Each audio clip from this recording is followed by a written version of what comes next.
இன்னைக்கு நாம பார்க்க போற விஷயம் ஒரு மிகப்பெரிய ஒரு கற்பனை. ஆனா அந்த கற்பனைக்குள்ள ஒளிஞ்சிருக்கிற உண்மைகள் கண்டிப்பா உங்களை ஆச்சரியப்படுத்தும். தமிழ்நாடு தனி நாடா இருந்தா எப்படி இருக்கும்? இந்த கேள்வி கண்டிப்பா ஒரு நாளாவது உங்களுக்கு எழும்பி இருக்கும். இது ஒரு உணர்ச்சிகரமான பேச்சாவே பல இடங்கள்ல பார்க்கப்படுது. ஆனா நாம இன்னைக்கு இதை வெறும் உணர்ச்சியா பார்க்க போறது இல்ல. உலக அரசியல்ல, உலக பொருளாதாரத்துல, உலக இராணுவ பலத்துல தமிழ்நாடு எங்க நிற்கும்ங்கிறதை தரவுகளோட ஆழமாக அலசப்போம். இந்த உலகத்திலேயே தொப்பாக இருக்கின்ற முதல் 30 நாடுகளுக்கு சவால் விடக்கூடிய வலிமை தமிழ்நாட்டுக்கு உண்மையிலேயே இருக்கா என்பதை இந்த வீடியோவில் நாங்கள் தெளிவாக தெரிஞ்சு கொள்ளலாம். வாங்க இப்போ வீடியோக்குள்ளே போகலாம். வீடியோக்குள்ளே போகிறதுக்கு முன்னாடி நம்ம சேனல் சப்ஸ்கிரைப் பண்ணி பக்கத்துக்கு பெல் ஐக்கானை கிளிக் பண்ணி வைங்க. அப்போ தான் நான் போடக்கூடிய வீடியோஸை நீங்கள் உடனுக்குடன் பார்க்க முடியும். வாங்க இப்போ வீடியோக்குள்ளே போகலாம். முதல்ல பொருளாதாரத்தை எடுத்து பார்ப்போம். இன்னைக்கு தமிழ்நாட்டோட ஜிடிபி மட்டுமே கிட்டத்தட்ட 400 பில்லியன் அமெரிக்க டாலர்ஸ். இந்த நம்பர் உங்களுக்கு சின்னதாக தெரியலாம். ஆனால் இதை உலக நாடுகளோட ஒப்பிட்டு பார்த்தா பிலிப்பைன்ஸ், டென்மார்க், நோர்வே போன்ற நாடுகளுக்கு இணையாக இருக்கு. ஒரு நிமிஷம் யோசிச்சு பாருங்க. ஒரு பக்கம் உலகத்துக்கே ஆடைகளை ஏற்றுமதி பண்ற திருப்பூர், இன்னும் ஒரு பக்கம் கார் உற்பத்தியில தெற்காசியாவிலே மிக பெருசா வளர்ந்து வருகின்ற ஒரு பகுதி என்று சொல்லப்படுகின்ற சென்னை, அப்புறம் ஓசூர்ல வளர்ந்துகிட்டு இருக்கிற எலக்ட்ரானிக் கப்புன்னு இப்ப தமிழ்நாடு வர்த்தகத்துக்கான மிகப்பெரிய ஒரு கப்பாக மாறிக்கிட்டு இருக்கு. தமிழ்நாடு வெறும் விவசாய நாடு மட்டுமில்ல, இங்க இந்த தமிழ்நாட்டை இண்டஸ்ட்ரியல் ஜெயண்ட்னு சொல்லப்படுது. அந்த அளவுக்கு மிக வேகமாக வளர்ந்துக்கிட்டு வருது. தமிழ்நாடு தனி நாடா இருந்தா இந்தியாவோட இஎஸ்டி வருமானத்துல தமிழ்நாடு கொடுக்கிற பங்களிப்பு முழுசா தமிழ்நாட்டுக்கே கிடைக்கும். ஏன்னா அந்த அளவு பணத்தை இஎஸ்டியாக கொடுத்து கொண்டு இருக்கிறார்கள். அப்போ அப்படி தனிநாடா மட்டும் இருந்து அந்த இஎஸ்டி ஆனது முழுமையாக தமிழ்நாட்டுக்கு கிடைக்கும் போது அதனை தமிழ்நாட்டினுடைய உட்கட்டமைப்புக்கு, அதாவது ரோடு, ரயில்வே டெக்னாலஜி என்று எந்த அளவுக்கு மாறும் என்பதை கற்பனை பண்ணி பாருங்க. இந்த இஎஸ்டி முழுமையாக தமிழ்நாட்டுக்கு கிடைக்கும் போது மிக வேகமாக இப்ப இருக்கிறதை விட ரொம்ப அசுரவேக வளர்ச்சி தமிழ்நாடு அடையும் என்பதுதான் உண்மை. ஒரு நாடு எவ்வளவு பெரிய நாடா இருந்தாலும் அது இருக்கிற இடம் ரொம்பவே முக்கியம். தமிழ்நாட்டுக்கு 1000 கிலோமீட்டருக்கு மேல கடற்கரை இருக்கு. இது ஒரு சாதாரணமான விஷயம் இல்ல. உலகத்துல நடக்கிற 70% கடல் வழி வர்த்தகம் இந்த பெருங்கடல், இந்திய பெருங்கடல் வழியா தான் நடக்குது. அந்த பாதையில தான் தமிழ்நாடும் அமைஞ்சிருக்கு. சிங்கப்பூரை எடுத்து பாருங்க, ஒரு சின்ன நாடு. ஆனா இன்னைக்கு உலகத்தையே அந்த நாடு மிரட்டுது. இதற்கான காரணம் என்ன? இந்த நாடு கப்பல் போக்குவரத்து பாதையில் இருப்பதுதான் முக்கியமான காரணம். அதே மாதிரி தூத்துக்குடி, சென்னை, காட்டுப்பள்ளி துறைமுகங்களை உலக தரத்துக்கு மாத்தினா ஆசியாவோட மிகப்பெரிய வர்த்தக மையமா தமிழ்நாடு மாறும். சேது சமுத்திர திட்டம் முழுமையா செய்யப்படும் போது சர்வதேச கப்பல்கள் எல்லாமே தமிழ்நாட்டினுடைய எல்லையை தாண்டித்தான் போக வேண்டி இருக்கும், போகணும். அப்போ வர்ற வருமானம் தமிழ்நாட்டினுடைய பொருளாதாரத்தையே வேற லெவலுக்கு கொண்டு போகும் என்பதுதான் உண்மை. அடுத்ததான் ராணுவம். ஒரு தனி நாடா தமிழ்நாடானது மாறும்போது தங்களை தற்பாதுகாத்துக் கொள்வதற்கான ராணுவமானது அவர்களுக்கு தேவை. தமிழ்நாட்டோட மக்கள் தொகை கிட்டத்தட்ட 7.5 கோடிக்கு மேல. இது பிரான்ஸ், இங்கிலாந்து நாடுகளை விட ரொம்பவே அதிகம். இந்த மக்கள் தொகையில இருந்து வரும் 3 லட்சம் வீரர்களை கொண்ட நவீன ராணுவத்தை உருவாக்க முடியும்.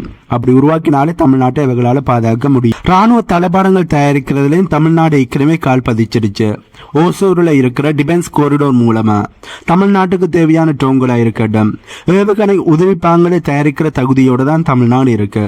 குறிப்பா தமிழ்நாட்டினுடைய கடற்கரையை பாதுகாக்க ஒரு வலுவான நேவியானது தமிழ்நாட்டுக்கு தேவை. இந்திய பெருங்கடல்ல எந்த ஒரு முடிவையும் தீர்மானிக்கிற சக்தியாக தமிழ்நாடு தனியாக இருந்தால் மாறும். அதுக்காண்டி நேவியும் இருக்கும், இராணுவம் தமிழ்நாட்டுக்கு இருக்கும்போது தமிழ்நாடு அசைக்க முடியாத சக்தியா மாறும் என்பதுதான் உண்மை. தமிழ்நாடு தனியாக மாறினால் பொருளாதாரம், இராணுவம் மட்டும் எப்படி இருக்கும் என்பதை பார்த்தா பத்தாது. மக்களோட வாழ்க்கை தரம் எப்படி இருக்கும் என்பதையும் பார்க்கணும். தமிழ்நாட்டோட கல்வி அறிவு 90% நெருங்கிடுச்சு. இந்தியாவோட மற்ற மாநிலங்களை விட தமிழ்நாட்டில் உயர்கல்வி, அதாவது ஹையர் எஜுகேஷனில் தமிழ்நாடு ரொம்பவே முன்னாடி இருக்கு. இதனால ஸ்கில்ட் லேபர் தமிழ்நாட்டில் ரொம்பவே அதிகமாக இருக்காங்க. அதே மாதிரி தான் மருத்துவமும். இன்னைக்கு வெளிநாடுகளில் இருந்து கூட சென்னைக்கு எதுக்கு வராங்க? அந்த அளவுக்கு சென்னையில், அதாவது தமிழ்நாட்டில் மருத்துவ கட்டமைப்பு வலுவாக இருக்கு. ஆனால் ஒரு தனி நாடாக மாறும்போது தமிழ்நாட்டுக்கு நிறைய சவால்கள் இருக்கும். காவிரி நீர் பிரச்சனை மாதிரி நதிநீர் சிக்கல்கள், எரிசக்தி, இதற்காண்டி தமிழ்நாடு மற்றவங்களை தான் சார்ந்து இருக்கிறது. அண்டை நாடுகளோட வர்த்தக ஒப்பந்தங்கள்னு இதையெல்லாம் எப்படி கையாளணும் என்கிறதுல மிகப்பெரிய சவால்களானது தமிழ்நாட்டுக்கு இருக்கும். அதன் தமிழ்நாடு தனியாக மாறும்போது இந்த சவால்களை தமிழ்நாட்டுக்கு மிகப்பெரிய ஒரு ஆபத்தாக அமையக்கூடிய வாய்ப்புகளும் இருக்கு. சரி, தமிழ்நாடு தனி நாடா மாறினா நமக்கும் இந்தியாவுக்கும் மட்டும்தான் பாதிப்பான்னு பார்த்தா இல்லவே இல்லை. உலக வரைபடத்தை இது புரட்டி போட்டுடும். அது எப்படி என்பதை சொல்றேன், கவனமா கேளுங்க. முதல்ல ஜியோ பொலிட்டிக். இந்தியா பெருங்கடல் வழியா தான், இந்தியாவினுடைய பெருங்கடல் வழியா தான் உலகத்தோட முக்கால்வாசி கப்பல் போக்குவரத்துமே நடக்குது. இன்னைக்கு சீனா இந்த வழியை கைப்பற்ற துடிக்கிறார்கள். அமெரிக்கா தாங்களும் இந்த வழியை கைப்பற்றுவதற்காண்டி நடவடிக்கையில் ஈடுபட இருக்கிறார்கள். சீனாவை தடுத்துட்டு இந்த இடத்துல தங்களுடைய அதிகாரத்தை நிலைநாட்டுவதற்கும் அமெரிக்கா துடிச்சு கொண்டுதான் இருக்கிறார்கள்.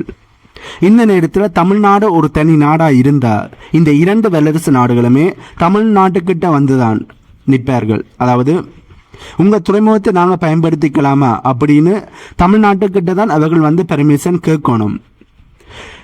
என்னதான் தமிழ்நாடு ஒரு சின்ன நாடா இருந்து சின்ன முடிவை எடுத்தா கூட அது அமெரிக்காவோட பாதுகாப்பையும் சீனாவோட வர்த்தகத்தையும் பாதிக்கும். அந்த அளவுக்கு தமிழ்நாடு ஒரு கிங் மேக்கரா இருப்பார்கள். ஆனா அந்த அளவுக்கு ஆபத்தும் தமிழ்நாட்டுக்கு இருக்கு.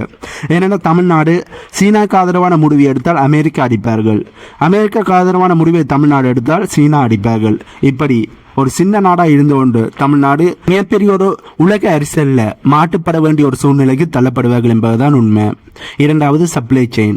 இன்னைக்கு நீங்க பயன்படுத்துற ஐபோன் தமிழ்நாட்டில் தான் தயாராகுது. உலகத்தில் இருக்கிற பல முன்னணி நிறுவனங்களோட தொழிற்சாலைகளும் இங்கதான் இருக்கு. தமிழ்நாடு தனி நாடாக மாறி அங்கே ஏதாச்சும் ஒரு சின்ன சின்ன மாற்றங்கள் நடந்தா கூட உலகத்தில் இருக்கிற எலக்ட்ரானிக்ஸ் மற்றும் கார் மார்க்கெட்டில் வெளியானது ஏறும் அல்லது இறங்கும்.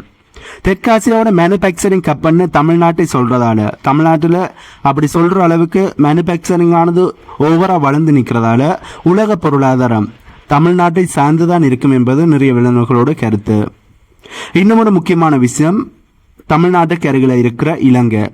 இன்னைக்கு இலங்கை தமிழர்கள் விஷயத்துல இந்தியா ஒரு முடிவெடுக்கும் போது பல யோசனைகளை பண்ணுவார்கள். அதாவது தமிழர்களுக்காண்டி எந்த ஒரு முடிவுகளையும் எடுக்க மாட்டார்கள் என்பதுதான் உண்மை.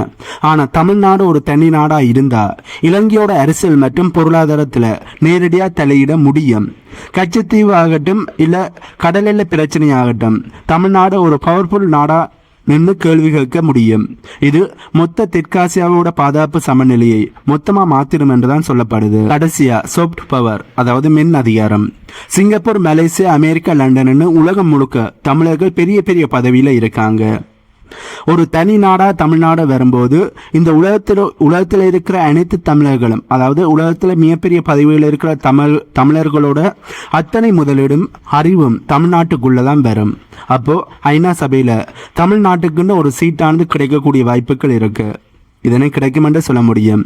உலகத்தோட முக்கியமான முடிவுகளில் தமிழர்களோட குரலும் ஒலிக்க ஆரம்பிக்கும். சுருக்கமா சொல்ல போனா தமிழ்நாடு தனி நாடா மாறுறது ஒரு சாதாரணமான விஷயம் இல்லை, சாதாரணமான விஷயமா இருக்க போறதும் இல்லை. ஆசியாவோட ஒரு புதிய ஒரு சூப்பர் பவரா தமிழ்நாடு உருவெடுக்கக்கூடிய வாய்ப்புகளும் இருக்கு. ஆனா இதெல்லாம் நடக்குதுன்னா உலக நாடுகளோட அங்கீகாரம், அண்டை நாடுகளோட உறவுன்னு பல சவால்களை தாண்டித்தான் இது நடக்க வேண்டி இருக்கும். பட் இது நடந்தா கண்டிப்பா ஆசியாவில் ஒரு சூப்பர் பவரா தமிழ்நாடு மாறுவதற்கான வாய்ப்புகள் இருக்கு.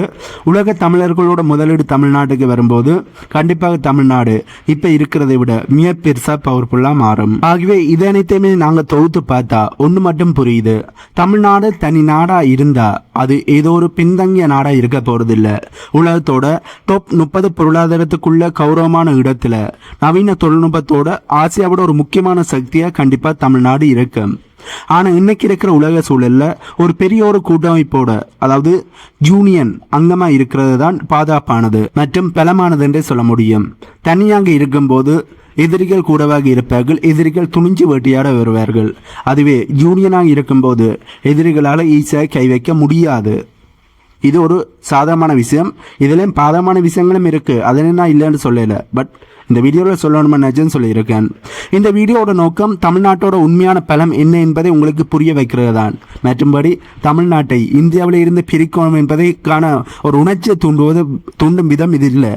உணர்ச்சியை தூண்டதுக்காண்டி இந்த வீடியோ நான் போடல. ஓகே, இப்போ இந்த தப்பா நினைச்சு கீழே கொமெண்ட்ல என்னை கழுவி ஊத்தாதீங்க. நான் என்னத்துக்கு இந்த வீடியோ போட்டிருக்கிறேன்டா, தமிழ்நாடு ஒரு தனி நாடா இருந்தால் தமிழ்நாட்டினுடைய பலம் என்ன, உலக அரசியலில் தமிழ்நாட்டினுடைய பங்கானது எப்படி இருக்கும், அண்ட் தமிழ்நாட்டினுடைய பொருளாதாரம், தமிழ்நாட்டினுடைய இராணுவம், தமிழ்நாட்டினுடைய கல்வி அறிவு, தமிழ்நாட்டினுடைய மக்களினுடைய நிலைமை, இதனைத்துமே எப்படி இருக்கும், தமிழ்நாடு ஏழ்மையான நாடா இருக்குமா பவர்ஃபுல்லான நாடா மாறுமா என்பதை பற்றி உங்களுக்கு சொல்லணும்னு நினைச்சேன். இருக்கிறேன். அதுக்காண்டு தான் இந்த வீடியோவை போட்டிருக்கேனே ஒழிய மற்றபடி இந்தியாவில இருந்து தமிழ்நாட்டை பிரிக்கணும் என்ற உணர்ச்சிக்காண்டு இதனை போடல. இதனை தெளிவாக புரிந்து கொள்ளுங்க. ஆகவே இந்த வீடியோவில் நான் சொன்ன தகவல்கள் கண்டிப்பாக உங்களுக்கு புதிதாக இருந்திருக்குமென்னு நம்புகிறேன்.